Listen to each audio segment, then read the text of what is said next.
और दिल्ली सरकार के आरोपों पर हरियाणा सरकार का पलटवार। हथिनीकुंड बैराज से पानी छोड़ने पर सीएम मनोहर लाल की ओर से भी प्रतिक्रिया दी गई है। बैराज में पानी रोका नहीं जाता, आपदा पर राजनीति नहीं होनी चाहिए, हरियाणा खुद भी प्रभावित है। केजरीवाल ने हरियाणा पर दिल्ली में बाढ़ का ठिकरा पूरा था। तो देखिए, बैराज है, ये डैम नहीं है। बार बार इस बात को क्लियर किया जा रहा है, यहाँ पानी स्टोर नहीं कर सकते हैं और कोई सीमा इस बात को लेकर निर्धारित नहीं है कि इसमें कितना पानी आगे दिल्ली की ओर छोड़ा जा सकता है, क्योंकि अब हालात ऐसे हैं कि हरियाणा के सामने भी कोई विकल्प नहीं है। तो पहले सीएम के सिंचाई सलाहकार देवेंद्र सिंह की ओर से भी दिल्ली के सीएम अरविंद केजरीवाल की ओर से लिखे गए गृह मंत्री को लिखे गए पत्र पर यह कहा गया कि आरोप पूरी तरह से तथ्यहीन, आधारहीन है, भ्रमित करने वाले हैं।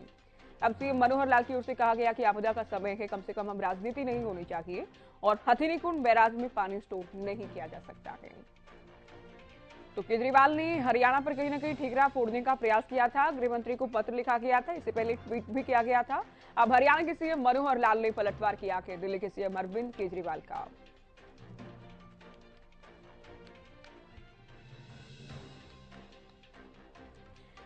तो ये बड़ी खबर आपको बता दें, सीएम मनोहर लाल की ओर से कहा गया है ये आपदा का वक्त है, हरियाणा खुद भी प्रभावित है, हरियाणा में भी कई जगहों पर हालात बाढ़ जैसे बनेंगे। ऐसे में ये कहना कि हरियाणा इसके लिए जिम्मेदार है या हथिनीकुंड बैराज से जो पानी छोड़ा गया वो जिम्मेदार है, तो ये केवल राजनीतिक बातें हैं।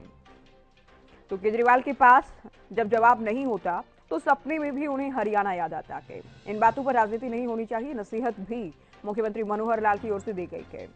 तो हथिनीकुंड बैराज का जिक्र करते हुए पहले अरविंद केजरीवाल क्या करते हैं, ट्वीट करते हैं, उसके बाद गृह मंत्री अमित शाह को पत्र लिखते हैं। अब सीएम मनोहर लाल ने कहा है कि हथिनीकुंड बैराज से जो पानी छोड़ा गया है उससे हरियाणा खुद भी हालांकि पहले से प्रभावित है और इस बात को लेकर राजनीति नहीं होनी चाहिए।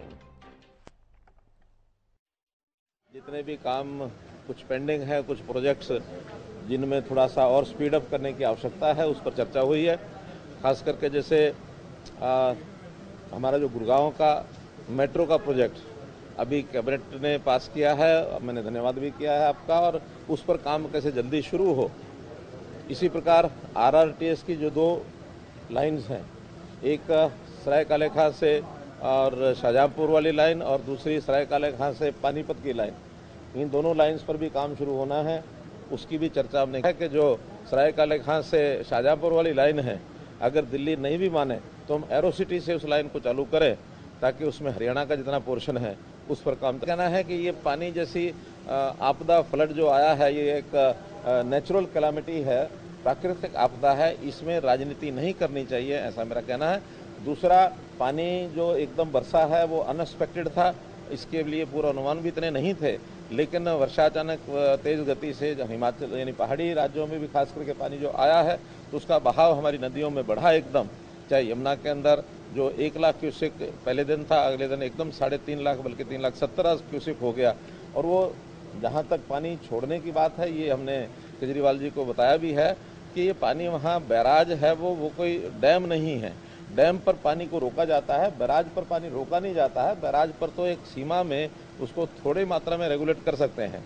बैराज की कैपेसिटी 1 लाख क्यूसेक है, 1 लाख क्यूसेक से ऊपर जो आएगा नेचुरली वो जाएगा, उसको रोकना कठिन है। और उस पानी के वहाँ से फ्लो करने के बाद सबसे पहले तो पीड़ित हरियाणा स्वयं, कठिनाई नहीं है। यमुना में जहाँ तक विषय है उसमें करनाल का पानी काफ़ी कम हो गया, पानीपत में थोड़ा बचा है, बाकी सोनीपत, दिल्ली, फिर उसके बाद फरीदाबाद, पलवल, ये जो स्थान है इन पर पानी का दबाव और एक मुझे लगता है 48 घंटे रहेगा।